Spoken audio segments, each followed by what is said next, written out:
madax banaanida dowladda federaalka ee Soomaaliya waxaa hadda ku jira shaki fara badan taasi oo mugdi la gelinaya mustaqbalka dalkan ku yaala geeska Afrika sida uu noqon doono wasiirka wasaaradda gaashaandhigga Axmed Macalin Fiqi ayaa waxa uu tilmaamay hanaanka qaar ka mid ah dowladaha ay ula macaamilayaan Soomaaliya in ay tahay mid muujinaysa walaac xoog leh waxa uu soo qaaday duulimaadyada ka socda garoonka Boosaaso oo maalmihii ugu dambeeyay xitaa qaar ka mid ah warbaahinta waaweyn ee adduunka oo ka mid yahay wargeyska Wall Street Journal ee ka soo baxa dalka Mareykanka iyo mareegta The Middle East Eye ay ka qorayeen in calooshoodu shaqaystayaal ka socda wadanka Colombia oo ay kireysatay dowladda Imaaraadka la mariyo Boosaaso isla markaana ay qayb ka noqdeen dagaalka ka soconaya Al-Fashir oo ah magaalo ku taala galbeedka wadanka Suudaan gaar ahaan xarun oo ah gobolka Darfur arrimahani marka la isku geeyo waxa muuqanaya in walaaca madax banaanida Soomaaliya oo ah dal dagaalo sokeeye iyo kuwo wajiyo kala duwan lahaa muddo dheer ku soo jiray oo hadda aad u sii ballaaranayo bilo ka hor waxa magaalada Muqdisho tagay taliyaha hay'adda sirdoonka ee wadanka Suudaan xilligaas waxa la sheegay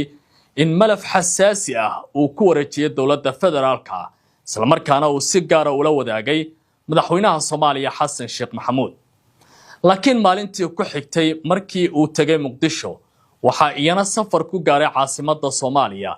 wafdi heerkiisu sareeya oo ka socday dowladda Imaaraadka warar la isku halayn karo ayaa u sheegay barnaamijka Barrow Show in Imaaraadku ay doonayeen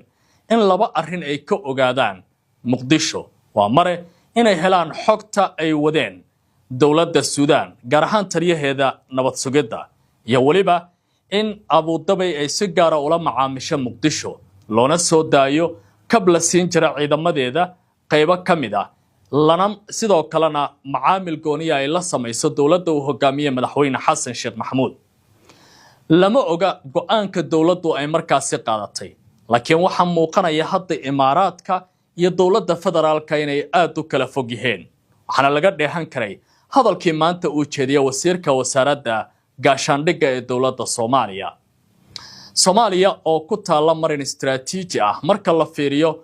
goobta ay ku taala geeska Afrika waxay sidoo kale qayb ka noqonaysaa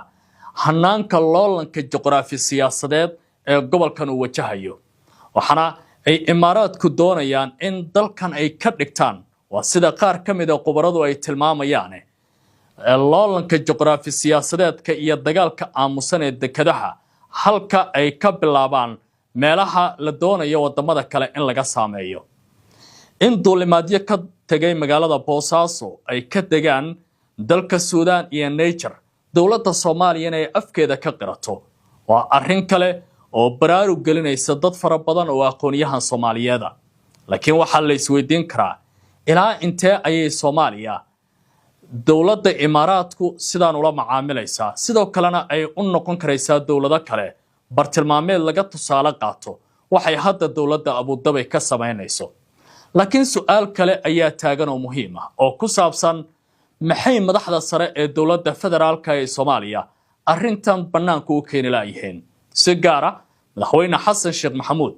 oo ah shakhsiga ugu sareeya ee loo dhaariyay ilaalinta madax banaanida jamhuuriyadda federaalka ee Soomaaliya iyo waliba dhowritaanka haykalka qarannimo ee dalka sidoo kale muxuu ra'iisul wasaaraha uga hadlayaa arrintan maadaama uu hogaaminayo golaha xukuumadda ee dalka waa su'aalaha ay isweydiinayaan qaar ka mid ah aqoonyahanka ma la dhihi karaa cadaadiska madaxda saaran ayaa mararka qaar suuragal ka dhigi kara xogo badan oo bulshada ka dahsoon inaanay banaanka keenin haddiise adiga aan ku weydiiyo maxay kula muuqataa sida madax banaanida Soomaaliya ay tahay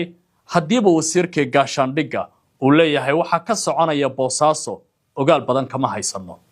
soo dhawaada saaxiibayaal